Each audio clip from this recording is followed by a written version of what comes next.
பிரதீப் ரொம்ப நேரமாக இருக்கிறார், விட்டால் வெடிச்சிருவார். ஏன்னா அவருக்குள்ளும் சில கருத்துக்கள்லாம் அப்படியே அந்த தொண்டை வரைக்கும் வந்து நிற்குது. இப்போ நீங்கள் அதை என்ன செய்யலாம், வெளியில் கொட்டலாம். கண்டிப்பாக பாஸ்டர், நீங்கள் சொன்னீங்க ஆடு இதெல்லாம் நம்ம பற்றி பேசும்போது, கண்டிப்பாக நம்ம இவ்வளோ நாள் கேட்டு வரும்போது ஒவ்வொரு தடவையும் புனித வெள்ளி அப்படிலாம் கேட்கும்போது கண்டிப்பாக பஸ்கா பண்டிகை பற்றி நம்ம எல்லோரும் கேட்போம், நிறைய பிரசங்கம் கேட்டிருப்போம். ஆனால் எனக்கு அதில் தொட்ட ஒரு காரியங்கள் என்னன்னு பார்க்கும்போது பார்த்தீங்கன்னா, ரிடம்ஷன் பிளான், கடவுளோட ரிடம்ஷன் திட்டம், மீட்பின் திட்டம். இப்போ பழைய ஏற்பாடு புதிய ஏற்பாடுக்கு நிழல் எல்லாம் கடவுள் வந்து முன்னாடியே பின்னாடி வரப்போகிறது முன்னாடியே பின்னாடி வர்றது நிஜம் அப்படிலாம் பார்த்துருக்கோம். ஆனால் இந்த மீட்பின் திட்டம் பார்த்தீங்கன்னா ஒரு கர்த்தர் வந்து பின்னாடி வரப்போகிறத முன்னாடி காமிச்சார், அதுக்கு முன்னாடியே பிளான் போட்டு வச்சுட்டார். அதை நம்ம எப்படின்னு பார்க்குறோம்னா பார்த்தீங்கன்னா, ஃபஸ்ட்டு சரி நம்ம ஒன்று ஒன்றா பார்ப்போமே. பஸ்கா ஆடு எப்படி சூஸ் பண்ண சொன்னார் கடவுள்? அங்கே எல்லாம் மக்கள் இஸ்ரவேலர்களை ஒரு வயதுள்ள ஆடு, ஆண், எந்த பழுதும் இல்லாமல் வந்தார். இதை ஏன் சொன்னார்னா, பின்னாடி வரவர் எப்படி இருப்பார்னா பழுதே இல்லாமல் இருப்பார். நம்ம 1 பேதுரு 1:19 பார்க்குறோம். அது தவிர அவர்கிட்ட பாவமே இல்லாதவர், பாவம் அறியாதவர், பாவம் செய்யாதவர் இப்படின்னு சொல்லிட்டு நம்ம நிறைய வசனம் படிக்கிறோம். 1 பேதுரு 2:22, 1 யோவான் 3:5, எபிரேயர் 4:15 இதெல்லாம் படிக்கிறோம் நம்ம. இது பிளெமிஷ், பழுது இல்லை அப்படின்றதுக்கு. ஒரு வயது அப்படின்னு சொல்லும்போது இயேசு வந்து அவரோட பிரைம் ஏஜ், அவரோட வாலிப வயதில் நம்மளுக்காக மரித்தார். இது கடவுள் பின்னாடி வர நிஜத்தை முன்னாடி பஸ்கா ஆடு மூலயமா காமிச்சார். சரி, இது ஆடு எப்படி இருக்குது அதெல்லாம் பார்த்தோம். அடுத்தது ஆடை வந்து பலி செலுத்தும் போது அங்கே கரெக்டாக அந்த 14ஆம் நாள் அவங்க வந்து ஆடை பலி செலுத்திட்டு அந்த ரத்தத்தை எடுத்து அவங்க டோர் போஸ்ட், லிண்டல், வீடு வாசலில் தெளிக்கிறாங்க. எதுக்கு தெளிக்கிறாங்க? அவங்க யாரும் சாகக்கூடாது, அவங்க யாரும் சங்காரதுதான் அவங்க சங்கரிக்க கூடாது அப்படின்றதுக்காக வீட்டு நிலைக்காக பூசுவாங்க. அதே மாதிரி அந்த இது என்ன பண்ண கரெக்டாக புரியுதுன்னா, தங்களோட வாழ்வு அங்கே முடியக்கூடாது, அங்கே சங்கரிக்கப்படக்கூடாதுன்றது காரியத்தை அவங்க பண்ணாங்க. அதே மாதிரி நம்ம இயேசுவின் ரத்தம் அங்கே சின்னது இந்த மாதிரி இல்லை, நம்ம இட்டர்னல் டேமினேஷன் இது வரக்கூடாது, நம்மளுக்கு நித்திய அழிவு எங்கேயும் இருக்கக்கூடாதுன்றதுக்காக இயேசுவின் ரத்தம் நம்மளுக்கு வருது. ஸோ நிஜம் எவ்வளோ பவர்ஃபுல் அப்படின்றதும் பார்க்குறோம். அதே மாதிரி இந்த ரத்தம் இல்லாமல் இந்த டெத் வந்து ஒவ்வொரு இஸ்ரவேலுக்கும் ஒரு புது வாழ்க்கை தந்துச்சு. அவங்க பார்த்திங்கன்னா ஒவ்வொரு தலைமுறையாக அவங்க வந்து அடிமைத்தனத்தில் இருந்திருக்காங்க. அந்த அடிமைத்தனம் அப்படின்றது நிறைய பேருக்கு அவங்களுக்கு தெரியவே இல்லாத ரேஞ்சுக்கு இருந்திருந்திருக்காங்க. ரொம்ப கஷ்டப்படுறோம், ஆனால் இந்த மாதிரி ஒரு மீட்பு இருக்குது, நம்மளுக்கு இந்த மாதிரி விடுதலை இருக்குது அப்படின்ற ஐடியா கூட இல்லாமல் இருந்திருக்காங்க. கத்துட்டு கூக்கரில் விட்டாங்க, ஆனால் அவங்களுக்கு இந்த மாதிரி கிடைக்குன்ற ஐடியா கூட இல்லை. ஆனால் அந்த ஆடு உயிர் விடும் போது அவங்களுக்கு அந்த பாண்டேஜ், அந்த அங்கே எகிப்து தொட்டு அவங்க வெளியே விடுதலை ஆனாங்க. அதே போல் இங்கேயும் ஒவ்வொரு தலைமுறை நம்ம பாவத்தில் அழிஞ்சிட்ருக்கோம். பிறக்கும் போதுலேருந்து நம்ம பாவத்தில் நம்ம பிறக்கிறோம் எல்லாம் இருக்குது. ஆனால் இயேசு நம்மளுக்காக அடிக்கப்பட்டு நம்ம தன் உயிரை விடும்போது நம்மளுக்கு ஒரு புது வாழ்வு, நியூ லைஃப் நம்மளுக்கு கிடைக்குது. ஏன்னா இந்த பாவத்தை விட்டு நம்ம வெளியே வரோம். ஸோ பார்த்திங்கன்னா நம்ம பாண்டேஜ் அண்ட் டெலிவரன்ஸ் வந்துச்சு, புது வாழ்வு நமக்கு கிடைக்கிது, புது ஆரம்பமும் நமக்கு கிடைக்கிது. புது ஆரம்பம் பார்க்கும்போது அந்த டைமில் பார்த்திங்கன்னா அவங்களுக்கு ஒரு புது ஆரம்பம், வெளியே வந்து ஒரு சுயாதீனமாக ஒரு வெளியே வந்து ஃப்ரீடமோடு அவங்க அடுத்ததுக்கு அவங்க கானானை நோக்கி போனாங்க. அது மட்டும் இல்லாமல் அவங்களுக்கு புது கேலண்டர் இயர் ஸ்டார்ட் ஆகுது. அங்கேருந்து இயேசு சொல்வார், முன்னாடி என்ன ஃபாலோ பண்ணிங்கன்னு தெரில, இப்போதுலேருந்து உங்கள் இயர் ஆரம்பிங்க, உங்கள் கேலண்டர் ஆரம்பிங்க, முதல் மாதத்துல ஆரம்பிங்கன்னு சொல்கிறாங்க. ஆனால் அதே போல் பார்த்திங்கன்னா இங்கேயும் நிஜத்துலேயும் 2 fold. ஒன்று மொத்த உலகத்துக்கும் அங்கேருந்து ஒரு ரீஸ்டார்ட் ஏடி இப்படி சொல்ல. அந்த பஸ்கா என்பது அவர்களுக்கான ஒரு அடிமைத்தன யுகத்தை முடித்து ஒரு சுதந்திரமான யுகத்தை அவங்களுக்கு கொண்டு வருது. ஆமாம், அதே போல் ஒன்று மனிதர்கள் காமனாக எல்லாருக்குமே, கிறிஸ்தவர் அல்ல எல்லாத்துக்குமே ஒரு புது ஸ்டார்ட். அடுத்தது நமக்கு கிறிஸ்தவர் அவரை ரட்சிக்கப்பட்டு அவரை அறிஞ்சு ரட்சிக்கப்பட்டவங்களுக்கு ஒரு புது ஸ்டார்ட். என்ன? பாவம் இல்லாமல் வாழ முடியுன்ற ஒரு ஸ்டார்ட், பாவத்தை மேற்கொள்ள முடியும்னு ஒரு ஸ்டார்ட் கடவுள் கொடுத்துருக்காரு நம்மளுக்கு. இது பஸ்காவோட ஆட்டுக்குட்டியின் மூலமாக கிடைச்ச நமக்கு ரிடம்ஷன் பிளானை பற்றி நமக்கு சொல்லுது. இது எனக்கு ரொம்ப தொட்டது, எனக்கு பிடிச்சமானது. உண்மையாக சொல்லப்போனால் இஸ்ரவேலுடைய வாழ்க்கையை பஸ்காவுக்கு முன்னும் பஸ்காவுக்கு பின்னும் பிரிக்கலாம்.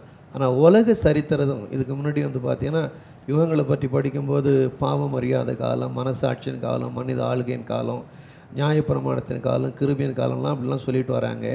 ஆனால் எந்த ஒரு காலமும் யுகங்களை குறிக்கவே இல்லை.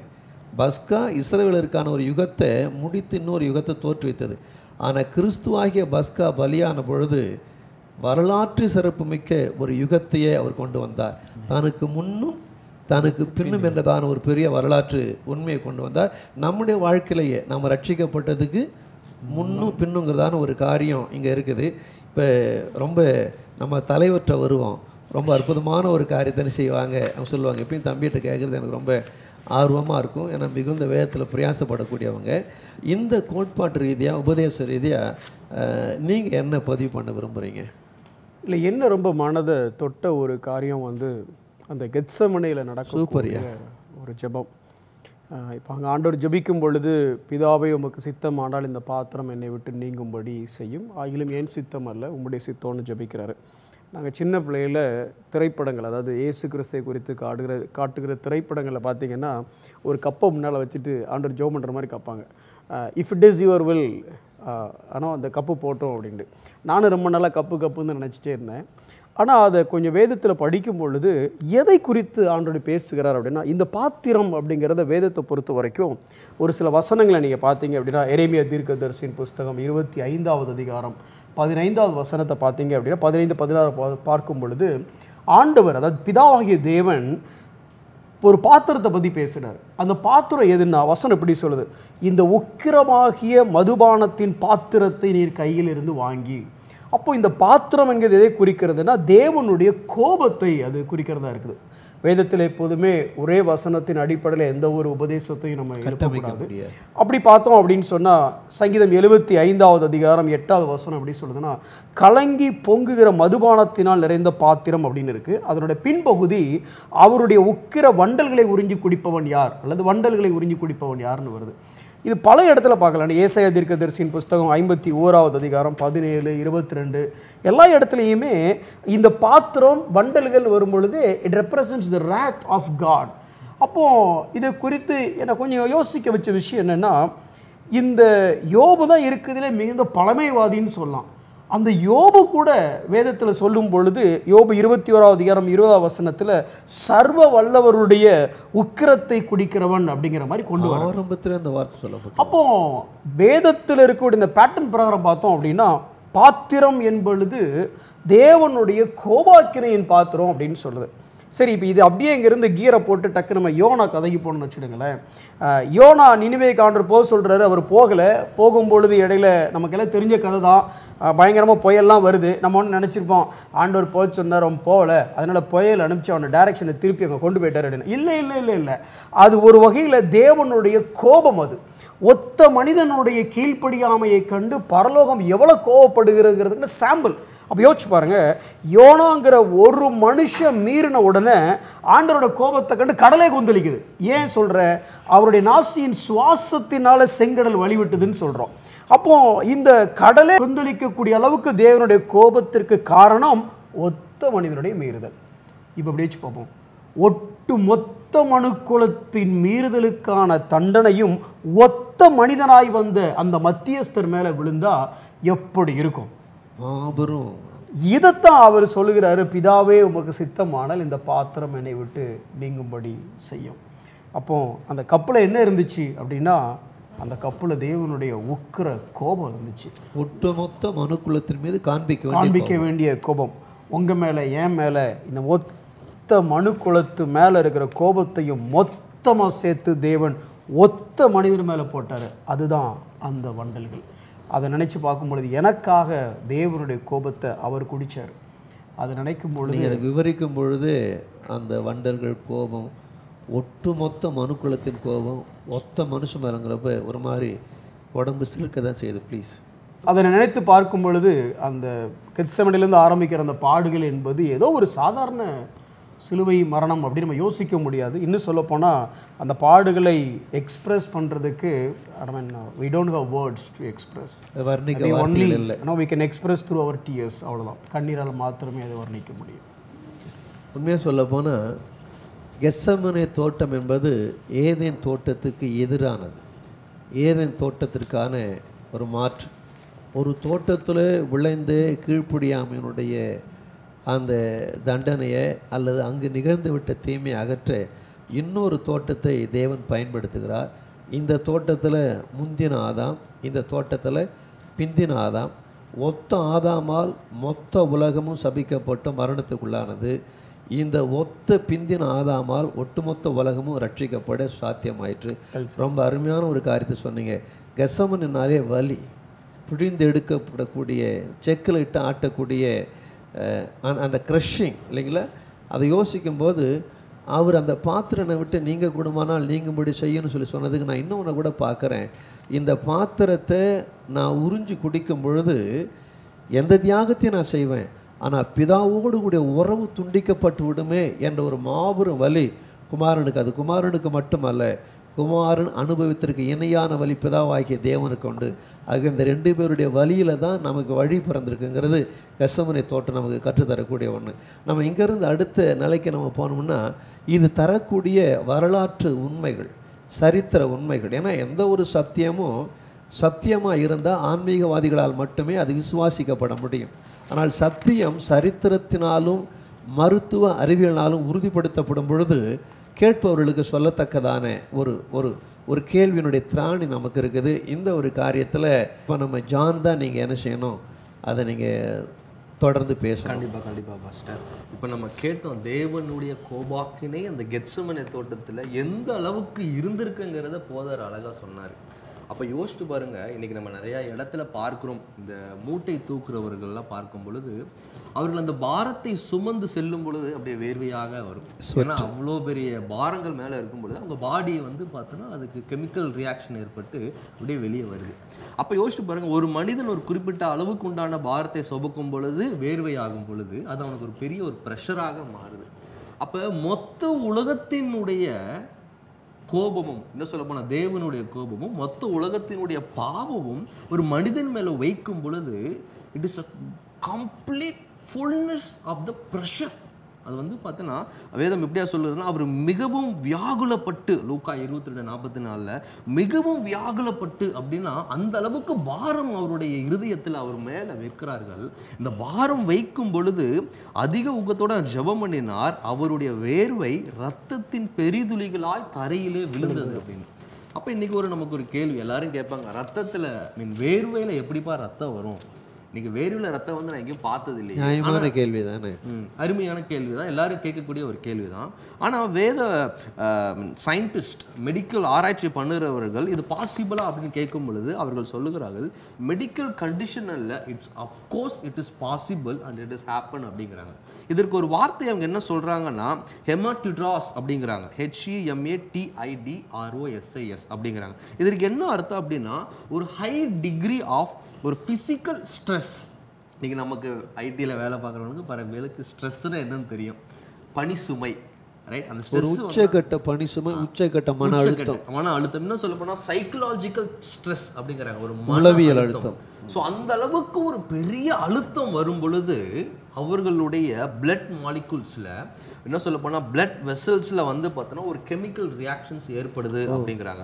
அப்படி அந்த கெமிக்கல் ரியாக்ஷன்ஸ் என்ன ஏற்படும் அப்படின்னா ஒரு மிகப்பெரிய ஒரு ப்ரெஷர் அவங்க ஏற்றுக்கொள்ளும் பொழுது அவங்க பிளட் வெசல்ஸில், என்ன சொல்ல போனால் ஆர்ட்ரி, வெயின்ஸ், இதுக்கு நடுவில் இருக்கக்கூடிய அந்த பிளட் கேப்சூல்ஸ் என்ன பண்ணணும் அப்படியே கொஞ்சம் கொஞ்சமாக வெடிச்சு ஒரு கெமிக்கல் ரியாக்ஷன்ஸை அந்த ஸ்வெட் கிளாண்ட் அப்படிங்கிறதன் மூலமாக ரத்த துளியாய் வெளியே வரும் அப்படின்னு சொல்லி வேர்வையின் ஆழங்கள், வேர்வையின் மூலமாக ரத்த துளியாய் வெளியே வரும். ஆனால் நிறைய பேர் அந்த மெடிக்கல்ஸ் என்ன சொல்கிறாங்கன்னா ரொம்ப அதிகமான பிளட் வராதுப்பா, ஆனால் பிளட் லெஸ் அமௌண்ட் ஆஃப் சிறிய அளவு ரத்தம் அதில் வெளியே வருங்கிறாங்க.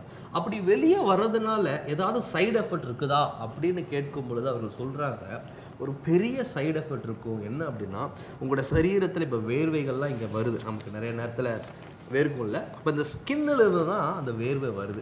அப்படி இந்த ஸ்கின்னிலிருந்து வேர்வை வரும்பொழுது உங்கள் ஸ்கின்ல ஒரு மாதிரி இருக்கும், நமக்கே வந்து பார்த்தோன்னா நம்மளோட தோல் வேர்க்கும் பொழுது ஒரு மாதிரி இருக்கும், சாஃப்ட் ஆயிரும்னு சொல்லலாம், சாஃப்ட் ஆயிரும்னு சொல்லலாம். இப்போ வந்து இதில் வந்து அதிக ப்ரெஷரோட நமக்குள்ளே இருக்கக்கூடிய நரம்பு நாடுகளில் இருந்து அதில் ஒரு கெமிக்கல் ரியாக்ஷன் ஏற்பட்டு ரத்தம் வெளியே அந்த இடத்துல வரும் பொழுது நம்மளுடைய ஸ்கின் எப்படி ஆகும் அப்படின்னா ஒரு ஃப்ரெஜைல் ஸ்டேட்டுக்கு உடையக்கூடிய தன்மையாக இந்த ஸ்கின் வந்து பார்த்தீங்கன்னா மாற ஆரம்பிச்சிடும். இப்பேற்பட்ட ஒரு நிலைமையில தான் ஆண்டவராக இயேசு கிறிஸ்து கெத்செமனே தோட்டத்தில் அவர்கள் இருந்திருக்கிறார் அப்படிங்கிறத மெடிக்கல் ரியாக்ஷன்ஸில் மெடிக்கலில் ப்ரூவ் பண்ணியிருக்கிறாங்க. ஹிஸ்ட்ரியும் அதுதான் நமக்கு சொல்லுது. ஜான், நீங்கள் இதை சொல்லும் பொழுது நான் கொஞ்சம் யோசிக்கிறேன், இப்போ இந்த ஸ்கின் இப்போ ஏறக்குறைய ரொம்ப சாஃப்டாக ஆகிட்டு இருக்குன்னு வச்சுக்கலாமா. ஆனால் இந்த சம்பவம் நடந்து முடிஞ்ச உடனே தான் அவர் அரெஸ்ட் பண்ண வராங்க. அப்போ அரெஸ்ட் பண்ணி வந்த உடனே அன்னைக்கு நைட்டே அந்த கேஸ் விசாரணையாக முறையாக விசாரிக்கப்படுதோ இல்லையோ தண்டனை அங்கேருந்தே ஆரம்பிச்சிருது. ஒரு நாள் இரவு முழுக்க உட்கார வச்சு கொஹாட் அப்படின்னு சொல்லலாம், ஏறக்குறைய 600 பேர் அவரை மார்க் பண்ணுறாங்க. சரி, அங்கேயே சில காரியங்கள் நடக்குது. இந்த ஃப்ளாகிங், அந்த அடிக்கிற விஷயத்தை நான் யோசிச்சு பார்க்குறேன். இப்போது இந்த தசை அல்லது இந்த தோல் ஏற்கனவே உடையிற கண்டிஷனில் இருக்குது, கண்ணாடி மாதிரி ஃப்ரெஜைல் அப்படின்னு நீங்கள் சொன்னீங்கல்ல, அப்போ ஒரு கண்ணாடி மாதிரி இருக்குது. இப்போ இந்த தோல் மேலே அவங்க அடித்த தண்டனையினுடைய பின்னணி யோசிச்சு பார்த்தோன்னா, அந்த ஃப்ளாகிங் அப்படின்னா அந்த யூத கலாச்சாரத்தில் நமக்கு தெரியும் 40க்கு 1 குறைய 39 அடிகள்னு சொல்லலாம். இன்னும் அதை சில வேத வல்லுநர்கள் சொல்லும் பொழுது அந்த விப், அந்த சவுக்கு ஒரு முனை நீளமாக இருக்கும், அதிலிருந்து 3 பிரிவுகள் இருக்கும் அப்படின்னு சொல்கிறாங்க. பல்வேறுபட்ட கருத்துக்கள் இருந்தாலும் ஏறக்குறைய இந்த மாதிரி கொடூரமானதுங்கிறத புரிய வைக்கிறக்க சில காரியங்களை சொல்கிறேன். அந்த ஒவ்வொரு முனிலையும் ஒரு இரும்பு குண்டுகளோ இல்லை உடைந்த எலும்பு துண்டுகளோ இந்த மாதிரி காரியத்தில் ஒரு கொக்கி போன்ற ஒரு அமைப்பையோ தொங்க விட்டுறாங்க. அடிச்சா பிச்சுக்கிட்டு வரணும். அதுக்காக தான். இன்னும் சொல்லப்போனால் அந்த தண்டனை எப்படி கொடுக்கணுமா அப்படின்னா, அதை சரித்திர ஆசிரியர் எழுதும் போது எப்படி எழுதுறாங்கன்னா, 2 கையையும் கெட்டிட்டு நிற்க விட்டுருவாங்களாமா. நிற்க விட்டுட்டு முழு அந்த அடிக்கிறவன் என்ன பண்ணணும் அப்படின்னா, ஏதோ பேருக்கு அப்படி செல்லத்தட்டுலாம் கிடையாது, he has to use his full strength, அதாவது தன்னுடைய முழு பலத்தையும் கொடுத்து அவன் அடிக்கணும். அப்போ முழு பலத்தையும் கொடுத்து அடிக்கும் பொழுது அந்த சாட்டை அல்லது அந்த விப் எங்கே வரைக்கும் வரும்னா, அது சரீரத்தையே ஒரு சுற்றி எங்கேயாவது ஒரு இடத்துல அது லாக் ஆகிக்கும். அப்படி உருவம் போகுது, அது முழு பலத்தோடு திருப்பி உருவணும். அப்போ அதை யோசிச்சு பாருங்கள், ஏற்கனவே இந்த சதை ஃப்ரெஜைல் ஆகிடுச்சு. அவன் உருவணும் அப்படின்னா அது சதையை மட்டும் கிழிச்சிட்டு வர்றதில்ல, இன்னும் தசை நாறுகளாக கிழிச்சு இப்படி தொடர்ந்து அடிக்கும் பொழுது ஸ்பைனல் தெரியக்கூடிய அளவுக்கு அந்த பாதிப்பு இருக்கும். உச்சம். அதுவும் அடிக்கும் பொழுது ஒருவேளை களைப்பாய் உட்கார்ந்துட்டாங்கன்னா அப்படியே உட்கார வச்சு அடிக்க முடியும். ஏன்னா அடிக்கிறது முதுகு பகுதியிலிருந்து அந்த மனிதனுடைய பின்புறத்தினுடைய ஏறக்குறைய அந்த கீழே அங்கே வரைக்கும் அடிக்கலாம். அப்போது உட்கார்ந்தா வெயிட் பண்ணி எந்திரிச்சின்னு அடிக்கணும். அப்போ யோசிச்சு பாருங்கள், இந்த மாதிரி 39 அடிகள், என்னை பொறுத்த வரைக்கும் 39ன்னு சொன்னால் அதை நான் எப்படி சொல்லுவேன்னா 39 × 3ன்னு சொல்லணும். ஏன்னா ஒவ்வொரு முறையும் 3 இடத்துல பிக்குது. அப்போ அவ்வளோ அடித்து அந்த ஃப்ரெஜைலாக இருந்த அந்த சதையை அடித்து கிழிக்கும் பொழுது அதை யோசிக்க முடியல எனக்கு. அதுக்கு மேலே அதை விளக்கிறதுக்கு வார்த்தைகள் இல்லை.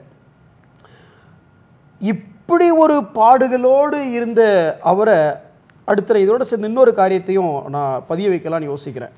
அப்படி அவர் முடித்த உடனே அவ்வளோ பெரிய சிலுவையை தூக்கி அவர் மேலே வைக்கிறீங்க. ஏற்கனவே முதுகெல்லாம் புண்ணாயிடுச்சு. அதை வேதம் சொல்லும் பொழுது உழப்பட்ட நிலம் போல அப்படின்னு சொல்லுது. அப்போது உழப்பட்ட நிலத்தில் மேடு பள்ளம் எப்படி இருக்குன்னு நமக்கு தெரியும். அப்போ ஒரு முதுகு எப்படி இருந்திருக்குங்கிறத கற்பனோட பண்ணி பார்க்க முடியல. அப்படிப்பட்ட முதுகில் அப்பேற்பட்ட ஒரு பாரத்தை தூக்கி வச்சுட்டு அவர் நடக்க சொல்கிறாங்க. இது எல்லாமே என்ன சொல்கிறதுன்னா, நம்மளுடைய கற்பனைக்கும் எட்டாத, வார்த்தைகளால் விவரிக்க முடியாத ஒரு சம்பவம். ஏதோ திரைப்படங்கள் கொஞ்சம் விவரிக்க முயற்சி பண்ணாலும் அதை முழுவதுமாக சித்தரிக்க முடியுமான்னு எனக்கு தெரியலை. நிஜம் என்பது கற்பனையை விட கொடூரமான வார்த்தைகள் இல்லை. அதை இப்போ இந்த நேரத்தில் எனக்கு ஒரு சத்தியத்தை இங்கே சொல்லலாம் அப்படின்னு தோணுது அண்ணா, உங்களோட அனுமதியோட ப்ளீஸ். இந்த சிலுவையை எடுத்துகிட்டு வராரு. வரும்பொழுது மத்தேயு 27வது அதிகாரம் 26 முதல் 31 வரை வாசித்து பார்க்கும் பொழுது இந்த பவனி, அந்த பவனின்னு சொல்கிறது கொஞ்சம் மோசமான வார்த்தை, ஆனால் அந்த பவனி முடிஞ்சு அப்படியே வெளியில் வரும் பொழுது மத்தேயு 27, 36, 31 வசனத்தை பார்க்கும் பொழுது அங்கே ஒரு மனுஷனை கூப்பிட்டு இந்த சிலுவையை சுமக்க சொல்கிறாங்க. இப்போ அந்த வசனம் எப்படி சொல்லுதுன்னா, they compelled him to carry the cross, வற்புறுத்தினார், பலவந்தம் பண்ணினார்கள் அப்படின்னு சொல்லலாம். இப்போ அந்த சிலுவை அவன் சுமக்கிறான். அப்போ அதை நான் எப்படி பார்க்குறேன், ஒருவேளை இப்படி இருந்திருக்கலாம். அவரால் சுமக்க முடியாமல் அவர் ஃபெயிண்ட் ஆகிற அளவுக்கு நைட்டு ஃபுல்லாக முழிச்சிருந்துருக்கிறாரு. 600 பேர் ஒரு ரூமுக்குள்ளே வச்சு மார்க் பண்ணியிருக்கிறாங்க, குட்டி இருக்கிறாங்க, குத்தி இருக்காங்க, காரி துப்பி இருக்கிறாங்க, மனதளவுலையும் சரீரத்துலையும் பாடுபட்டிருக்கிறாரு. இப்போ இப்படி அடித்து தோம்சம் பண்ணி கூட்டு வராங்க. இப்போ இதுக்கப்புறம் சிலுவையை சுமக்கணும், சுமந்து கொண்டு இந்த பகுதியில் இருந்து அந்த கொல்கத்தா வரைக்கும் சுமந்துக்கிட்டு போகணும். அவரால் போக முடியலை. ஒருவேளை அங்கே மயங்கி இருக்கலாம், இல்லை கீழே விழுந்திருக்கலாம். இப்போ அங்கே இருந்த வேடிக்கை பார்த்துட்டு இருந்த ஒருத்தனை கூப்பிட்டு சிலுவையை சுமக்க சொல்லி கம்பல் பண்ணுறாங்க. இப்போ இந்த கம்பல் நிமித்தமாக அவன் சிலுவையை சுமக்கிறான். இந்த மார்ச்சிங் ஆஃப் த கிராஸ் அதை அவன் சுமக்கிறான். இப்போ எனக்குரிய வேத வல்லுநர்களை சொல்லும் பொழுது அந்த ஹரிசாண்டல் பார் மட்டும் இருந்திருக்கும்னு நினைக்கிறேன். அதை தூக்கி அவன் சமக்கிறான். இந்த சிரேனே சிலுவையை சுமப்பதை வைத்து எனக்கு ஒரு சில காரியங்கள் அதை சொல்லலாம் அப்படின்னு தோணுது. இப்போ இந்த சிரேனே பட்டணத்தான் இப்போ அவன் ரட்சிக்கப்பட்டவனா ரட்சிக்கப்படாதவனா இயேசுவை நம்பினவனாலாம் எனக்கு தெரியலை. அவனை கம்பல் பண்ணாங்க அப்படின்னா அவன் வில்லிங்காக போய் செய்யலைன்னு நம்ம வச்சுக்கலாம். இப்போ இவனை குறித்து வேதம் சொல்லும் பொழுது மார்க் 15வது அதிகாரம் 21 வசனத்தில் சிரேனே ஊரானும் அலெக்சாந்தருக்கும் ரூப்புவுக்கும் தகப்பனுமாகிய சீமோன் அப்படின்னு இருக்கு. அப்போ பலவந்தம் பண்ணப்பட்டவனுடைய பிள்ளைங்களுடைய பெயர் இங்கே இருக்கு. இதே பெயரை நாம் ரோமர் 16வது அதிகாரம் 13வது வசனத்தில் பவுல் சொல்லும்போது எப்படி சொல்றாருன்னா கர்த்தருக்குள் தெரிந்து கொள்ளப்பட்ட ரூபையும் அப்படின்னு இருக்கு. எனக்கு தாயாகி அவனுடைய தாயாகி என்னோட மனைவியை ஏறக்குறைய பவுல் எங்க அம்மா அப்படிங்கிறாரு. அப்போ இந்த மனிதனுடைய வாழ்க்கை மாற்றத்தை நான் பார்க்குறேன் அந்த இடத்துல. இங்கே கம்பல் பண்ணி சிலுவையை சுமக்க வந்தவனுடைய வாழ்க்கையை திரும்பி பார்த்தா அவனுடைய மனைவி பவுலுக்கே தாய்ங்கிற அளவுக்கு ஒரு ஸ்தானத்துக்கு வரா. அவனுடைய பையன் அங்கே சபையில் மிக முக்கியமான நபரில் ஒரு நபராக இருக்கிற மாதிரி இருக்காரு. இப்போ இதை லூக்கா பதிய வைக்கிறது எனக்கு ரொம்ப பிடிச்சிருந்துச்சு. ஏன்னா லூக்கா 23வது அதிகாரம் 26வது வசனம் இப்படி சொல்லுது.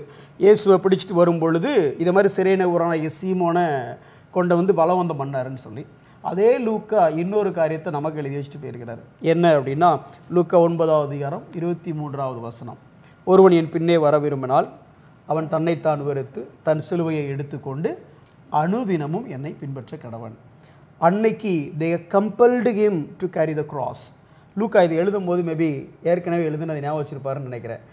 அன்னைக்கு சிரேனா ஊரனாகியவன் சிலுவையை சுமப்பதற்காக பலவந்தம் பண்ணப்பட்டான். சீஷர்களாகிய நாம் சிலுவையை சுமப்பதற்காகவே அழைக்கப்பட்டிருக்கிறோம். அருமை. அந்த சிலுவை மரணங்கிறது மிகப்பெரிய ஒரு கொடுமை. இதை பற்றி ஒரு சின்ன ஒரு வரலாற்று உண்மையை 1-2 நிமிடங்களை சொல்கிறேன். இந்த சிலுவை மரணம் என்பது பெர்ஷிய அரசாங்கத்தால் தான் அறிமுகப்படுத்தப்பட்டுச்சு. அதே நேரத்தில் இதை பிரபலமாக்கியது ரோம அரசாங்கம். ரோம அரசாங்கத்தில் கல்லெறிந்தும் வாளால் வெட்டியும் வாளால் அறுத்தும் இப்படி பலவித மரணங்களை கொடுத்தாலும் ராஜ்ய துரோகிகளுக்கு ராஜாவுக்கு விரோதமாக ஒரு கிளர்ச்சியோ கலகமோ செய்துவிடக்கூடாது என்பதற்காக ஒரு கொடூரமான தண்டனையாக தான் இதை வச்சுருந்தாங்க. சிலுவை மரணங்கிறது ரோமர்களை பொறுத்த வரைக்கும் மிகுந்த அருவருப்பான ஒன்று, மிகுந்த கேவலமான ஒன்று. அதை பேச மாட்டாங்க, அதை உச்சரிக்க கூட மாட்டாங்க. ஆனால் யூதர்களுக்கு அது சபிக்கப்பட்ட சாபமான ஒன்று. ஆனால் கிறிஸ்துவர்களாகிய நமக்கோ இன்றைக்கி சிலுவை என்பது ஒரு புனித சின்னமாக மாறிவிட்டது. புனித வெள்ளியில் ஒன்று சொல்ல முடியும், அந்த புனிதர் எதை தொட்டாலும் அது புனிதமாகிறது. அவர் பாடையை தொடுவதனால அவர் தீட்டாகவில்லை, அவர் பிணத்தோடு பேசவில்லை. வாலிபனே எழுந்துரு, 12 வருடமாய் ஒரு உதிரப்போக்கு தொட்டதினாலே அவர் தீட்டாகவில்லை. இன்றைக்கி சில இடத்துல பெண்கள் தொட்டால் சாமியே தீட்டாயிடுது, கோயிலே தீட்டாயிடுது. ஆனால் இங்கே நம்ம சாமி எதையெல்லாம் தொடுகிறாரோ அங்கு புனிதமாக்கப்படுகிறது. அந்த காரியத்தை யோசிக்கும்போது ஒரு கொடூரமான கேவலமான ஒரு கொலை கருவி அவர் தொட்டதுனால அது புனித சின்னமாக மாற்றப்படுமே. ஆனால் இன்றைக்கி அவர் தொடுகிற என்னை போன்ற சாராய காட்சிகள் எல்லாம் இன்றைக்கு எத்தனை அருமையாக நீதிமான்களாக்கப்படுகிறோம். மிகப்பெரிய ஒரு அற்புதம் அல்லவா? சிலுவை மரணத்தினாலே கிடைத்த ஒரு பெரும் பாக்கியமாக நான் அதை கருதுகிறேன். பிரதீப், நீங்கள் என்ன சொல்கிறீங்க? ஆமாம், அண்ணன் சொல்லிட்டு இருந்த புஷ்பராஜன் சொல்லிட்டு இருந்த காரியம்லாம் கேட்கும்போது இன்னும் யோசிக்கிறோம். நம்ம இயேசுவின் பாடுகளை யோசிக்கும் போது அண்ணன் எவ்வளோ முன்னாள் நைட்டு அடித்தாங்க, அடுத்த நாள் அந்த பாவம் கேட்கும்போது நமக்குள்ளே ஒரு நடுக்கம் உண்டாச்சு. இதோட முடிஞ்சிருச்சா அப்படின்னு பார்த்தா இல்லை, அங்கே முடியல. இப்போ கிராஸ்க்கே வந்திருக்காங்க, கொல்கோதா மலைக்கே வந்திருக்காங்க. அங்கே இந்த ஹாரிசாண்டல் பாரில் அவரை படுக்க வச்சு அடிக்கிறாங்க. தூக்கிட்டே வர முடியல, வரால. அவர் வாங்கியிருக்கலாம் ஆயிருக்கலாம், அதெல்லாம் பார்க்குறோம். இப்போது இதை நம்ம பைபிளில் ஈஸியாக படிச்சிடுறோம். ஆனால் அந்த வலியை ஹிஸ்டாரிக்கல் ஃபேக்ட்ஸில் இல்லாட்டி வேதவல்லுநர்கள் இல்லாட்டி மெடிக்கல் எக்ஸ்பர்ட்ஸ்லாம் படித்து ரியலாக எந்த வலி இருந்திருக்கும் அப்படின்னு அவங்க பார்க்கும்போது ஃபஸ்ட்டு அவங்க ஒரு லெவலாக அவங்க எழுதுகிறாங்க. எப்படி பெயின் ஃபஸ்ட்டு இங்கே அடிப்பட்டு முதுகு அவர் உழுத மாதிரி முதுகை உழுது விட்டார்கள் அப்படின்ற வசனம்லாம் உண்மை தான். எப்படி பண்ணாங்கன்றதுக்கு ஒன்றுனா இது வரும்போது கொல்கத்தா மலையில் ஃபஸ்ட்டு அவர் படுக்க வச்சு அந்த ஹாரிசாண்டல் பாரில் அடிக்கிறாங்க, கையில் அடிக்கிறாங்க. எங்கே அடிக்கிறாங்க அப்படின்னா அதை தெளிவாக சொல்லியிருக்கேன்னா, நம்ம ஊரில் நிறைய பேர் இயேசுவை பார்க்கும் போதில் இங்கே ஆணி அடித்து தான் பார்க்குங்க, கிழிஞ்சிடாது. கண்டிப்பாக அதுதான் திரைப்படத்துல கூட உள்ளங்கையில் அடிக்கிறது மாதிரி தான் காட்டுறாங்க, அப்படிதான் காட்டுறாங்க. ஆனா அது வரலாற்று உண்மை இல்லை. சொல்லுங்க. ஆமா கண்டிப்பாக. ஏன்னா மெடிக்கல் எக்ஸ்பர்ட்ஸ் இதுதான் இதுக்காக தான் அவங்க வந்து போய் ஒவ்வொரு ஃபேக்ட்ஸா ஹிஸ்டாரிக்கல் ஃபேக்ட்ஸ் எடுத்து அதுவும் அவங்க மெடிக்கல் அனாலிசிஸ் வழியாக பார்த்தா என்னன்னா இங்கே அடித்தா கை பிஞ்சிட்டு வந்துடும், அவங்களால தொங்க முடியாது, அடித்தாலும் நிற்காது. அப்போது எங்கே அடித்தா நிற்கும் அப்படின்னு பார்த்தா இந்த இடத்துல ரிஸ்ட்டில் மணிக்கட்டில் அடித்தா தான் நிற்கும் அப்படின்னு ஸோ யோசிச்சு பாருங்கள். ஃபஸ்ட்டு அடிக்கிறதுக்கு முன்னாடி அவனை இழுத்து வச்சுருக்காங்க, அப்படியே ஒரு தோலை இழுத்து வைக்கிறாங்க, அப்படியே சாய வச்சு இழுக்கும் போது அப்படியே நம்ம ஷோல்டர் அப்படியே போன் வந்து டிஸ்லோகேட் ஆயிடுது. அதில் ஒரு ஆத்தர் ஒரு எக்ஸ்பர்ட் சொல்கிறாரு, அந்த போன்ஸு டிஸ்லோகேட் ஆகி வெளியே வந்து கைவிட்ட தோல்லேருந்து வெளியே வந்தது ஒரு 6 இன்ச் 2 சைடு வெளியே வந்துடும். 6 அடி ஒரு சைடு வந்துடுது. 6 இன்ச் வெளியே வரும்போது தனியாக உடம்புக்கு கைக்கு சம்மந்தமே இல்லாமல் அளவுக்கு பிய்யுது. அந்த வலி முதல்ல அடிபட்டு வந்திருக்காரு, ஒட்டம்பெல்லாம் காயம் எல்லாமே போயிடுச்சு. அடுத்தது கை பிடிக்காங்க, இப்போ ஆணி அடிக்கிறாங்க, ஆணி அடித்து உள்ளுக்கு இறக்குறாங்க. அதில் ஒருத்தர் எக்ஸ்பர்ட் அலெக்சாண்டர் மெத்ரல் அவர் எழுதியிருக்காரு, அதை அடித்து உள்ளுக்கு இறக்குனது வலி வந்து கொஞ்சம் எக்ஸ்பிளைன் பண்ணுறேன் அப்படின்ட்டு அவர் எக்ஸ்பிளைன் பண்ணும்போது அவர் புக்கில் அப்படியே ஒரு திருப்பலியில் வச்சு நம்ம நரம்புகள் எல்லாம் தசையோடு சேர்ந்து நரம்புகள் அப்படி திருவினா என்ன வலி இருக்குமோ அந்த வலி இதுக்குள்ளே விட்டுருக்காங்க, அடிச்சிருக்காங்க. சுத்தம் முதுகு எல்லாம் போயிருச்சு, இப்போ சதையெல்லாம் போயிருச்சு. அடித்த சதை போன்ஸ் வரைக்கும் போயிருக்குமா, எலும்புகள் வரைக்கும் தெரியுமான்னு தெரிஞ்சிருக்கலாம் அடித்த அடி. அந்த இதில் இந்த ஆணி உள்ளுக்கு போய் இது கை வலி இதில் இருக்காரு. அடுத்தது இது மட்டும் இல்லை, அடுத்தது அவர் தூக்கி ஏற்றி அங்கே வெர்டிக்கல் பாரில் மாட்டுறாங்க. மாட்டும் போது என்ன ஆகுது, அவர் முதுகல் ஏற்கனவே அடி வாங்கி இருக்கார். இந்த நிலையில் அவர் எந்த நிலையில் அவர் பேச முடியுமா எதுவுமே நம்மளுக்கு தெரியல, அந்த லெவலுக்கு அடி வாங்கிக்கார். ஏன்னா இவ்வளோ பாடுகள் தாண்டி இருக்கார். இந்த ஒவ்வொரு பாடல் பார்க்கும்போது நம்மளுக்கே தாங்க முடியல அப்படின்ற மாதிரி இருக்குது. இது தவிர அங்கே நிற்க வச்சு காலில் திருப்பி காலையும் தூக்கி ஆணி அடிக்கிறாங்க. ஒரு ஸ்டாண்ட் வச்சோ நிற்க வைக்கலாம் இல்லை, தூக்கி இழுத்து வச்சு அடிக்கிறாங்க. அடிக்கும் போது அவர் வெயிட் ஃபுல்லாக அவர் ஹிப் போனும் அவர் ஸ்பைன்லேயும் வந்து நிற்கிது, முது தண்டெலும்புலையும் நிற்கிது. வந்து நிற்கும் போது எப்படி ஒரு மனுஷனால இவ்வளோ வலி தாங்க முடியும் அப்படின்னு நம்ம யூகித்து கூட பார்க்க முடியல. நீங்கள் அது முதுகுன்னு சொல்லும்போது முதுகுன்னு ஒன்று இருக்குதாங்கிறதே கொஸ்டின் இல்லை, அந்தளவுக்கு யூகிக்கவே முடியல. இதுக்கு வேதவல்கள் எல்லாம் சொல்கிறாங்க, என்ன சொல்கிறாங்கன்னா அந்த காலத்தில் ஒரு இந்த மாதிரி வலிக்கு ஒரு வார்த்தையே இல்லை. அதுக்காக அந்த லத்தீன் மொழியில் வார்த்தையே இல்லை, என்ன பண்ணலான்றதுக்காக ஒரு புது வேர்டேவே அவங்க வந்து ஃபார்ம் பண்ணுறாங்க, காயின் பண்ணுறாங்க. இந்த மாதிரி ஒரு வார்த்தை வேணும் நம்மளுக்கு, இது இந்த வலியை சொல்லியிருக்கணுன்ட்டு. அந்த வார்த்தையை வந்து நம்ம இங்கிலீஷில் நம்ம பார்க்குறோம்னா எக்ஸ்க்ரூஷியேட்டிங் அப்படின்னு பார்க்குறோம் அந்த வார்த்தையை. அந்த வார்த்தை இல்லாத வார்த்தை காயின் பண்ணது இயேசுவின் வலி, இயேசுவின் சிலுவையில் அவர் என்ன வலி இருக்குமோ அந்த வலியை காமிக்கிறதுக்காக அந்த வார்த்தை எக்ஸ்க்ரூஷியேட்டிங். அதாவது வார்த்தைக்குள்ள அடக்க முடியாத வலியை வேறொரு வார்த்தையை அந்த வலிக்காக அந்த வார்த்தை உண்டாக்குறாங்க. ஸோ எக்ஸ்க்ரூஷியேட்டிங், ஐயோ நம்ம சின்ன வலிக்கு ஐயோ ரொம்ப வலிக்குதுன்றோம். ஆனால் எக்ஸ்க்ரூஷியேட்டிங் அசால்ட்டை இப்போ நம்ம எக்ஸ்க்ரூஷியேட்டிங் தம்பி அந்த வார்த்தைக்கு தமிழ் இப்போ பண்ண முடியுமா? எக்ஸ்க்ரூஷியேட்டிங் அது மிகவும் கொடூரமான ஒரு வழி அப்படின்னு வேணால் சொல்லலாம், துன்புறுத்துகிற ஒரு வழி அப்படின்னு வேணால். மிக கொடூரமான ஒரு வழி. சொல்லுங்க பிரதீப்.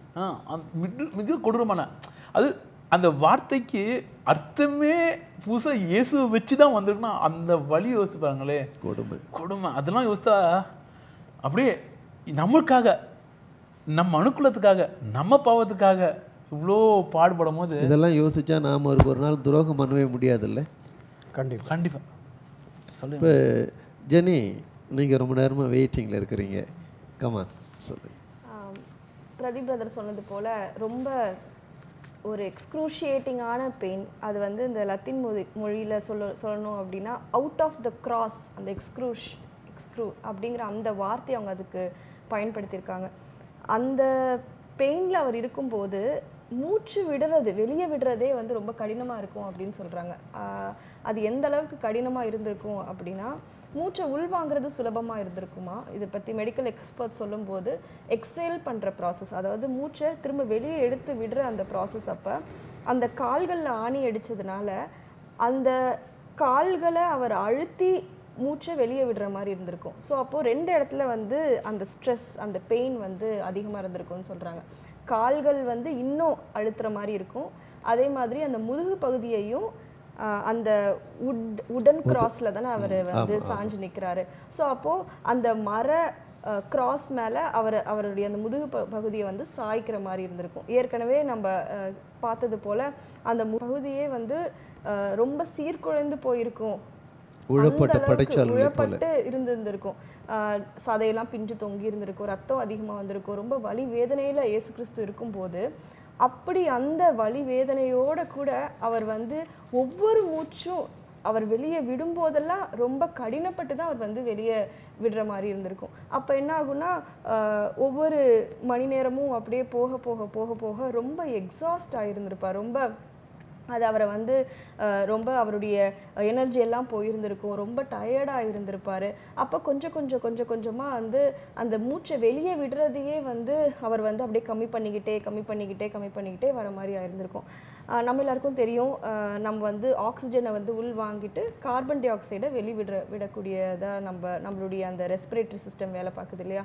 அப்போ என்ன ஆகும் அப்படின்னா இந்த மூச்சு வெளியே விடுறது வந்து கம்மியாகிட்டே வரும்போது, அவர் வந்து அந்த ப்ராசஸ் ஸ்லோ டவுன் ஆகும்போது அந்த கார்பன் டை ஆக்சைடு வாட்டர் அதோட சேர்ந்து கார்போனிக் ஆசிட் அப்படின்னு ஒன்று வந்து ஃபார்ம் ஆகிறதா சொல்கிறாங்க. அதனால் அந்த கார்போனிக் ஆசிட் ரத்தத்தில் கலந்து அந்த ரத்தத்துடைய அசிடிட்டி, அதாவது அதோடைய அமிலத்தன்மையை வந்து இன்க்ரீஸ் பண்ண ஆரம்பிக்குது. அப்போ என்ன ஆகுதுன்னா கொஞ்சமாக வந்து அவருடைய அந்த மூச்சு விடுற அந்த இது அப்படியே குறைய அது டைரெக்டாக அவருடைய ஹார்ட்டை வந்து அஃபெக்ட் பண்ணுது. அப்போ அவருடைய ஹார்ட் பீட் வந்து சீரானதாக இல்லாமல் ஒரு மாதிரி ஒழுங்கின்மையாக அது வந்து செயல்பட ஆரம்பிக்கிறத வந்து நம்ம பார்க்குறோம். இதெல்லாம் வந்து ரொம்ப அதிகமான ஒரு வலி வேதனை தரக்கூடியதாக கண்டிப்பாக அது இருந்திருக்கும் அப்படின்னு தான் வந்து டாக்டர்ஸ், நல்ல படித்த டாக்டர்ஸ் வந்து சொல்கிறாங்க. இதை பார்க்கும்போது நம்ம வந்து நமக்காக இவர் இவ்வளவு பாடுபட்டிருக்காரு, அவருக்காக நம்ம என்ன செய்யறோம் அப்படிங்கிற அந்த ஒரு தாட் தான் வந்து எனக்குள்ள இருக்கு. இதெல்லாம் நான் தெரிஞ்சுக்கும் போது இந்த நிகழ்ச்சியினுடைய இறுதி பகுதிக்கு நம்ம வந்திருக்கிறோம். நீண்ட நேரம் எடுத்தாலும் மிக பிரயோஜனமான ஒன்று தான் நம்ம வந்து பேசிகிட்டு இருக்கிறோம். இந்த புனித வெள்ளியில் 7 வார்த்தை என்பது மிக பிரபலமான ஒன்று. மூச்சை விட முடியாத நிலையில் அவர் பேசுகிறார் என்பது மிக ஆச்சரியமான ஒன்று. அந்த வார்த்தைகளை பற்றி ஒரு சில வார்த்தைகளை மிக துரிதமாக நம்ம விவாதித்து நம்ம முடிக்கலாம். நான் என்னுடைய ஃபேவரைட் அப்படின்னா யோவானை பார்த்து இதோ உன் தாய் அப்படின்னு சொல்லக்கூடிய காரியம்தான். வசனம்லாம் நமக்கு தெரியுங்க, நல்லா வேகமாக சொல்லணும் அப்படின்னா அவர் காலம் முழுக்க, அவர் வாழ்ந்த காலம் முழுக்க தேவனுடைய திட்டத்தையே நிறைவேற்றுகிறவராக இருந்தாலும், அதாவது தேவகுமாரனாகவே செயல்பட்டாலும், அவர் மனுஷகுமாரன் என்பதை மறக்கலை. காற்றையும் கடலையும் அதட்டினார், கடல் மீது நடந்தார், பாவத்தை மன்னித்தார், இதெல்லாம் அவர் தேவன் அப்படிங்கிறத காமிக்குது. டிவைனிட்டி. ஹியூமனிட்டி, அவருக்கும் பசி எடுத்தது, தாகம் எடுத்தது, தூக்கம் வந்துச்சு, கண்ணீர் விட்டார் அப்படின்னு இருக்குது. இப்போ தேவனுடைய திட்டத்தை நிறைவேற்றி ஆல்மோஸ்ட் முடிக்க போகிறாரு. ஆனால் ஒரு மனுஷனா தாயன் தகப்பனையும் கணவன்னு சொன்னவரே இப்போ அப்படியே விட்டுட்டு போனால் எப்படி?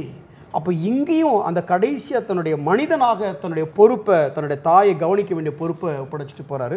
அதை நம்ம அப்போஸ்தலர்களில் பார்க்கும் பொழுது மரியாள் அப்பர் ரூமில் இருந்தே நம்ம பார்க்குறோம். இதுலேருந்து நான் சொல்ல வருகிற ஒரு கருத்து என்ன அப்படின்னா, இன்றைக்கி நம்ம நிறைய நேரத்தில் ஊழியர்களாகிய நாம் தேவ பணியை ரொம்ப முழுமையாக செய்கிறோம். ஆனால் அதே நேரம் இந்த உலகத்தில் இருக்கும்பொழுது தேவன் கொடுத்துருக்கிற குடும்ப பணியை நிறைய நேரத்தில் மறந்துடுறோம். ஸோ தேவ பணியும் இருக்க வேண்டும், அதே நேரம் குடும்பத்துக்கு கொடுக்கின்ற முக்கியத்துவமும் அந்த பொறுப்புகளை நம்ம சரியாக செய்யணுங்கிறத நான் பதிய வைக்க விரும்புகிறேன். தேவனுக்கு ஊழியர்களாகவும் இருக்கவங்களும் குடும்பத்தினுடைய பொறுப்பாளிகளாகவும் இருக்க வேண்டும். இயேசு ஒரு முழுமையான ஒரு உதாரணம். துரிதமாக நீங்கள் சில வார்த்தைகள். எனக்கு ரொம்ப தொட்ட வார்த்தை வந்து லூக்கா 23:34, பிதாவே இவர்களை மன்னியுங்கள். இதை சும்மா முன்னாடியே அண்ணாலாம் எல்லாம் சொல்லும் போது அந்த கான்டெக்ஸ்ட் சொன்னாங்க. இப்படி ஜான் வந்து சிலுவை கல்லன்னு சொல்லும் போது அவங்க எப்படி பார்த்துருப்பாரு அப்படின் போது, இயேசு அங்கே அடிபட்டு தொங்கிட்டு இருக்காரு. சுற்றி பார்க்குற யாரெல்லாம் ரொம்ப போர்ச்சையவர்கள் இருக்காங்க. அங்கே வந்து பிரதான ஆசிரியர் பரிசேயர்லாம் நிற்கிறாங்க. அவங்க சந்தோஷம் இல்லை, அவங்க வந்து நாங்கள் தேவனோட அவங்க ரூல்ஸை ஃபாலோ பண்ணுறோம், நாங்கள் வந்து தேவதூஷணம் பண்ணுறவங்கள கொல்றோம் அப்படின்ற ஒரு இதெல்லாம் வைராக்கியத்தோடு நிற்கிற மாதிரி அவங்க நிற்பாங்க. அவங்கள செல்ஃப் ரைச்சஸ்னஸோடு நிற்கிறாங்க. இன்னொரு சைடு பார்த்தீங்கன்னா எல்லா மக்கள் வந்து பார்த்துட்டு அழுதுட்டு இருக்காங்க, எல்லாம் பார்த்துட்டு இருக்காங்க. இது டைம் வந்து ஜீசஸ் வந்து ஒரு மெசேஜ் கொடுக்குறாரு, பிதாவே இவர்களை மன்னியுண்டு. இந்த மெசேஜ் என்ன டச் பண்ணுச்சுன்னா, ஜீசஸோட ஃபஸ்ட்டு பிரசங்கம் மலை பிரசங்கத்தில் பார்த்தீங்கன்னா மத்தேயு 5:33-34 என்ன சொல்கிறாங்கன்னா, இயேசு என்ன பிரசங்கம் பண்ணுறாருன்னா, உங்கள் சத்ருவை சிநேகியுங்கள், உங்களை துன்புறுத்துறவர்களுக்கு நீங்கள் ஜெபியுங்கள்ட்டு. கரெக்டாக கிராஸ்லேயே இதுக்கு முன்னாடி பழைய ஏற்பாடில் நடக்காத காரியத்தை இயேசு சொல்லி கொடுத்தார், அடுத்த செஞ்சு காமிச்சார் நம்மளுக்கு. இதை வந்து கண்டிப்பாக நம்ம ஃபாலோ பண்ணணுன்ற ஒரு இதை ஃபஸ்ட்டு இயேசு அடிச்சோர்கள் வச்சுட்டு போயிட்டார், நம்ம ஃபாலோ பண்ணோம். இன்னொன்று அங்கேயே நம்ம பார்க்கணும் அப்படின்னு பார்த்தீங்கன்னா, அவர் வந்து அங்கே ஒரு ஊழியத்தை ஆரம்பித்தார் சிலுவையில். என்ன ஊழியம்னா மத்தியஸ்தரா, ஒரு மீடியேட்டரா, நம்மளுக்காக பரிந்து பேசுகிறதுக்கு ஒரு மீடியேட்டராக அங்கே ஒரு ஊழியத்தை ஆரம்பிக்கிறாரு. இன்றைக்கு வரைக்கும் பண்ணிகிட்ருக்கார். ஸோ இந்த 2 பாயிண்ட் பார்த்திங்கன்னா, ஒன்று அவரோட அடிச்சொல் ஃபாலோ பண்ணணும், அந்த ஃபாலோ பண்ணுறதுனால வர பலன்கள் அதிகம். ஏன்னா அவர் பண்ணும்போது உடனே சிலுவை கலன் ஒருத்தர் ரசிக்கப்பட்டான். இன்னொன்று இயேசு பண்ண ஜெபத்தினால, இது அவரோட ரத்தத்தினால தான் நம்ம இன்றைக்கி நம்ம வந்து பாவ மன்னிப்பு கிடைக்குது, நம்ம சால்வேஷன் நமக்கு கிடைக்கிது. இதே மாதிரி நம்ம பார்த்தோம்னா பைபிளில் அநேக எக்ஸாம்பிள்ஸ் இருக்குது. ஒரு ஃபியூ எக்ஸாம்பிள் பார்த்திங்கன்னா, ஒன்று ஸ்தேவான் கல்லெறிப்படும் போது பிதாவே இவர்களை மன்னியுங்கள் அப்படின்னு சொல்கிறார். அங்கே உடனே என்ன நடக்குது? சவுல் பவுலாக மாறார் உடனே. அதே வச்சு பைபிளை விட்டு இப்போ நம்ம இந்தியாவில் நடக்கிறது பார்த்திங்கன்னா, சில வருடங்கள் 25 வருஷம் இருக்கும் முன்னாடி கிரஹாம் ஸ்டெயின்ஸ் அவர் பசங்களும் கார்லேருந்து எரித்து கொல்லப்பட்டாங்க, ரத்த சாட்சியாக மறிச்சாங்க. பின்னாடி கிராம் ஸ்டெயின்ஸோட ஒய்ஃப் என்ன சொல்கிறாங்க, இவர்களை மன்னின்னு சொல்கிறாங்க. அதனால ஒரு சில பயங்கரமாக கர்த்தரோட வேலை நடந்துகிட்டு இருக்கு. ஸோ இது கண்ணால் பார்க்குறோம். இதே போல் இந்த எக்ஸாம்பிளை நம்ம ஃபாலோ பண்ணோம். சும்மா நானும் எனக்கு தெரிஞ்சிக்கிச்சு அப்படின்றதோட இயேசு சொன்னார், உங்களுக்கு துன்புறுத்தலுக்கு ஜெபியுங்கள். நம்ம துன்புறுத்தலுக்கு நம்ம சபிக்க கூடாது, ஜெபிக்கணும். அதே மாதிரி மீடியேட்டர் அப்படின் போது இயேசு மட்டும்தான்.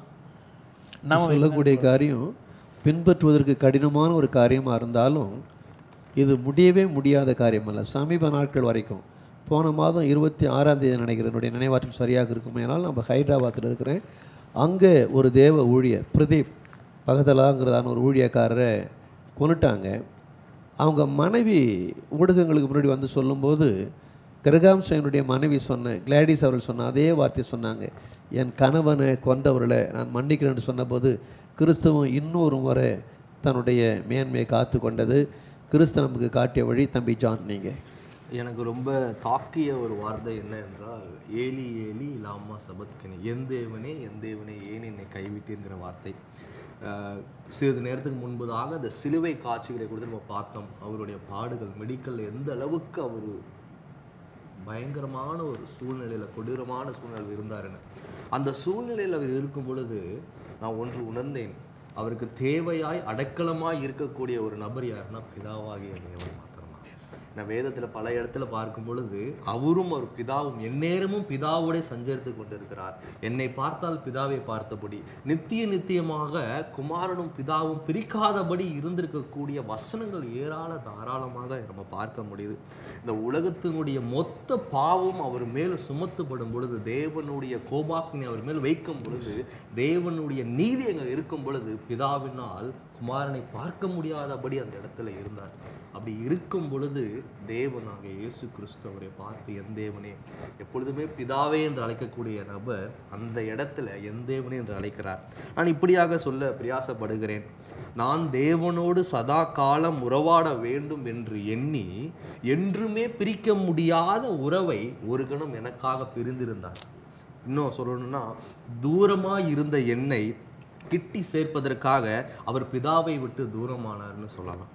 எப்பொழுதுமே பிதாவே என்று அழைத்த அவர் அன்று என் தேவனே என்று கூப்பிட்டு என்னை பிதாவே என்று அழைக்கக்கூடிய ஒரு பாக்கியத்தை எனக்கு கொடுத்திருக்கிறார். அந்த நேரத்தில் என்ன சொல்ல போனா, என்னை நித்தியமாய் கைவிடாதபடி என்னை பிடித்திருப்பதற்காக நித்தியமாய் உறவோடு இருந்த அந்த தேவனை குமாரன் என்று பாராமலும் அவரை எனக்காக கைவிட நேர்ந்தார் என்று என்னால் பார்க்க முடிந்தது. இப்பேற்பட்ட அந்த தருணத்தை பார்க்கும் பொழுது என்னுடைய இருதயம் உணர்வற்று நான் இருந்தேன் என்றால் நான் வாழ்வது தேவனே நினைத்தாலும் மீண்டும் அப்படிப்பட்ட ஒரு வேலையை உங்களுக்கு எனக்காக ஒரு நாளும் இந்த வாழ்வை உணர்வோடு இந்த வார்த்தைகளை பெற்றுக்கொண்டு சிலுவையை பார்த்து வாழ்வேன் என்றால் அது அவருக்கு நான் கொடுக்கக்கூடிய ஒரு பெரிய ஒரு கிஃப்டாக நான் கருதுகிறேன் என்று. ஆமென், ஆமென். அருமை, அருமை. ஜெனிமா, எனக்கு ரொம்ப பிடிச்ச வார்த்தை வந்து இந்த யோவான் 19வது அதிகாரம் 30வது வசனத்தில் சொல்லியிருக்கிற முடிந்தது அப்படிங்கிற வார்த்தை தான். என்னெல்லாம் முடிஞ்சது அப்படின்னு நம்ம யோசித்து பார்க்கும்போது, நியாயப்பிரமாணத்தை வந்து அவர் எல்லாவற்றையும் ஃபுல்ஃபில் பண்ணி அதை வந்து நிறைவேற்றி முடித்தார் அப்படின்னு பார்க்கணும். என்னால் பாவியான ஒரு மனுஷனாக இருக்கிற என்னால் செய்ய முடியாத, என்னால் ஃபுல்ஃபில் பண்ண முடியாத நியாயப்பிரமாணத்தை இயேசு கிறிஸ்து ஃபுல்ஃபில் பண்ணிட்டாரு. 2 கொரிந்தியர் 5:21 சொல்கிறது போல பாவங்கள், இந்த முழு உலகத்தின் பாவமும் அவர் மேலே வைக்கப்பட்டு அவர் மேலே அது வைக்கப்பட்டதுனால அவர் பாவமானார். அவருடைய நீதி என் மேலே வைக்கப்பட்டுச்சு. நம்ம ஒவ்வொருத்தரும் நீதிமானா, இயேசு கிறிஸ்துவுக்குள்ளே நம்ம நீதிமானா ஆக்கப்பட்டிருக்கோம். அது வந்து ஒரு பெரிய ஒரு பாக்கியமாக நான் கருதுகிறேன். 2வது, நான் இந்த உலகத்தை ரட்சிக்க வந்த வரப்போகிற மேசியா எப்படி இருக்க போகிறாருன்னு பழைய ஏற்பாட்டில் சொல்லப்பட்டிருக்கிற எல்லா தீர்க்க தரிசனங்களும் வந்து நிறைவேற்றி முடித்தார் அப்படிங்கிறது 2வது காரியம். 3வது காரியம் வந்து நம்ம ஏற்கனவே சொன்னது போல் நிறைய நிழலாட்டங்கள் வந்து நம்ம பழைய ஏற்பாட்டில் பார்க்குறோம். அது எல்லாமே வந்து அவர் நிறைவேற்றி முடித்தார். இப்போ இதனால எனக்கு என்ன பலன் அப்படின்னா 2 காரியங்கள். ஒன்று வந்து என்னுடைய ரட்சிப்பு. எபேசியர் 2:8 சொல்லியிருக்கிறது போல கிருபையினாலே விசுவாசத்தை கொண்டு ரட்சிக்கப்பட்டீர்கள் அப்படிங்கிற அந்த காரியம் வந்து எனக்கு ரட்சிப்பை கொடுத்தது. உடனே நான் வந்து சரி, நான் மோட்சத்துக்கு போனதுக்கு அப்புறம் தான் அந்த ரட்சிப்புடைய பலன் நான் நித்தியமாக வந்து நான் அனுபவிப்பேன் அப்படிங்கிற அந்த யோசனை மாத்திரம் இல்லாமல் நான் இங்கேயுமே நான் வந்து முற்றிலும் ஜெயம் கொண்டவராக நான் வந்து வாழ முடியும். ரோமர் 8:37 சொன்னது போல் என்னுடைய பாவம், என்னுடைய சாபம், என்னுடைய எல்லா விதமான கெட்டதும், என்னுடைய கஷ்டங்களாக இருக்கலாம், என்னுடைய எல்லா விதமான வியாதியாக இருக்கலாம், இப்படி எல்லா காரியங்களையும் அவர் வந்து எடுத்ததோட மாத்திரம் இல்லாமல் நன்மையாக மாற்றி தந்திருக்காரு. சுகத்தை கொடுத்துருக்கிறாரு சிலுவையில், எனக்கு வந்து ஜெயத்தை கொடுத்துருக்கிறாரு, என்னுடைய பாவங்கள் மேலே எனக்கு ஒரு அதிகாரத்தை கொடுத்துருக்காரு. அவருக்குள்ளாக நான் வந்து முற்றிலும் ஜெயம் கொண்டவளாக நான் வாழ முடியும் அப்படிங்கிற நம்பிக்கையை வந்து இந்த முடிந்தது அப்படிங்கிற வார்த்தை வந்து எனக்கு தருது பாஸ்டர். நேரம் கருதி நாம் இதை இப்போ முடிக்கிறோம். சொன்ன எல்லா காரியமும் வரலாற்று உண்மைகள் மட்டுமல்ல, சத்திய உண்மைகள். மனித வாழ்க்கையில் இந்த நாள் வரைக்கும் அது நிகழ்த்து கொண்டிருக்கிறதான காரியம் மகா அபாரமானது. அவர் சிலுவையிலே மரித்த போது பல காரியங்கள் நடந்தது. எல்லாவற்றையும் தொட சமயம் அல்ல. ஆனால் ஒன்று, தேவாலயத்தின் திரைச்சீலை மேல் தொடங்கி அது கீழாக கிழிந்தது என்றால் அதை மனிதன் கிழிக்கலை. நாம் அவருக்குள்ளாக பிரவேசித்து மகா பரிசுத்த ஸ்தலத்திற்குள் பிரவேசிப்பதற்கு, தைரியமாய் கிருபாசன தண்டை கிட்டி சேர்வதற்கு நீங்கள் எபிரேயர் 10:19, 4:16, ஆகிய வசனங்களில் வாசிப்பீர்களானால், தமது மாம்சத்தின் வழியாக புதிதும் ஜீவனுமான மார்க்கத்தை அவர் உண்டு பண்ணினார். இனி தேவாலயத்துக்குள்ளாக பிரசன்னம் இல்லை, அந்த பிரசன்னம் நமக்குள் வருகிறது. இனி தேவாலயம் அல்ல, நாமே தேவ ஆலயம் என்றதானே அந்த ஒரு புதிய ஒரு சத்தியத்தை தேவன் அங்கே விளைவிக்கிறார். எங்களை கேட்கிற அருமையான தேவனுடைய பிள்ளைகளே, ஒன்றை நீங்கள் இந்த நாளிலே நீங்கள் கவனத்தில் கொள்ள வேணும். புனிதரும் இந்த புனித வெள்ளியும், இந்த புனிதர் உங்களுக்காக எனக்காக ஜீவனை கொடுத்தபடினாலே இன்றைக்கி நாம் நம்முடைய வாழ்க்கையை மறுபடியும் அவருக்கு அர்ப்பணிக்க வேண்டிய அவசியத்தில் இருக்கிறோம். கண்களை மூடி ஜெபித்து நாம் இந்த காரியத்தை நாம் நிறைவு செய்வோம். சிலுவை இன்றைக்கு காலியாக இருக்கிறது, கல்லறை காலியாக இருக்கிறது, ஆனால் விசுவாசிப்பருடைய உள்ளம் இன்றைக்கு நிறைந்திருக்கிறது. ஆகவே இந்த அருமையான புனித வெள்ளி திருநாளில் நம்மையெல்லாம் புனிதர்களாக்க, மனிதனை புனிதனாக்க வந்த அந்த புனிதர் சிலுவையிலே ஜீவனை கொடுத்தபடினாலே அது மோசமான வெள்ளி அல்ல, என்னை மோட்சத்துக்கு அழைத்து செல்லும் மேன்மையான வெள்ளி என்பதை நான் உணர்கிறேன். நாங்கள் எல்லாம் பேசுனது போல நாங்களும் அர்ப்பணிக்கிறோம். இப்படிப்பட்ட மகத்தான ஒரு தேவன் எங்களுக்கான மலிவான மரணத்தை ஏற்று எங்களுக்காக பாடுபட்டு எங்களுக்காக சிலுவிலே தம்முடைய ஆத்மாவை ஊற்றினபடினாலே எங்கள் வாழ்க்கையை மறுபடியுமாக நாங்கள் மறுபிரதிஷ்டை பண்ணிக்கொள்கிறோம். எங்கள் பரிசுத்தமுள்ள நல்ல தகப்பனே, இதை காண்கிற கேட்கிற தேவனுடைய பிள்ளைகளுக்காக மனதார நாங்கள் ஜெபிக்கிறோம் ஐயா. எங்கள் அன்பு தெய்வமே, எங்களை மீட்பதற்கான கிரயத்தை, மாபெரும் கரையத்தை நீங்கள் செலுத்தி விட்டீங்க ஆண்டவரே. இனி நீங்கள் நினைத்தாலும் செலுத்த முடியாது ஒரு மாபெரும் ஒப்பற்ற கரையத்தை ஒரே தீர்வையாய் செலுத்தி முடித்திருக்கிறையா. நாங்கள் செலுத்தவே முடியாத கடனை, நீங்கள் வாங்காத கடனை எங்களுக்காக செலுத்தி தீர்த்த அப்படினாலே எங்கள் முழு வாழ்க்கையை உமக்கு அர்ப்பணிக்கிறோம். எங்கள் அன்பு தெய்வமே, இனி நாங்கள் வாழக்கூடிய வாழ்க்கை எங்களுக்கான ஒன்றாக இல்லாமல் உமக்காக இருக்க எங்களை அர்ப்பணிக்கிறோம். இயேசு கிறிஸ்துவின் திவ்யமான நாமத்தில் ஜெபம் கேளும் ஜீவனுள்ள பிதாவே, ஆமென்.